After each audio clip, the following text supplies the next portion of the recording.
Hey guys, কম খরচে সহজ উপায়ে তৈরি এই মজাদার চালতার রেসিপিটি শেয়ার করব আজ আপনাদের সাথে। তার আগে চলুন এই আচারের পেছনের কাহিনী জানা যাক। So let's start. আচার তৈরিতে প্রথমেই লাগবে চালতা, যার জন্য চলে গেলাম চালতা আনতে।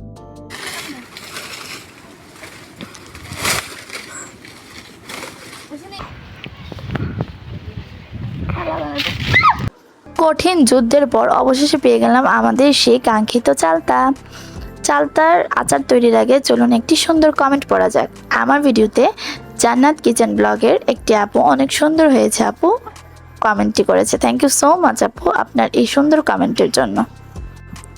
এখন চালতাগুলোকে ধুয়ে কেটে নিতে হবে ঠিক এরকমভাবে।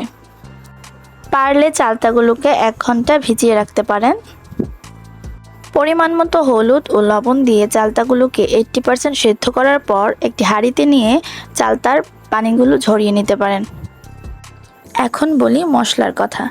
লাগবে রসুন বাটা, গরম মশলা গুঁড়া, 5 ফোড়ন গুঁড়া, ধনে গুঁড়া, সরিষা বাটা, গুড় ও কয়েকটা শুকনো মরিচ। প্যানের মধ্যে সরিষার তেল গরম করে নেবেন, তারপর সবগুলো মশলা ভালো করে ভেজে নেবেন। রসুন ও সরিষা বাটা আগে, বাকি সব গুঁড়া মশলা পরে দিয়ে ভাজবেন। ভাজতে ভাজতে কালারটা চেঞ্জ হয়ে যাবে, তখন ঢেলে দিবেন চালতাগুলো। ঠিক এরকমভাবে নাড়তে থাকবেন। ভালো করে চালতাগুলো মশলায় ভেজে ঢেলে দিবেন গুড় দিয়ে ভালো করে নেড়ে তারপর একটু পানি অ্যাড করে ফেলবেন। আমরা এখানে একটু বেশি পানি অ্যাড করে ফেলছিলাম, যার জন্য আমাদের চালতাটা শুকাতে একটু বেশি টাইম লেগেছে। চালতার মশলাটা ভালো করে শুকানোর পর আপনার চালতা রেডি হয়ে যাবে।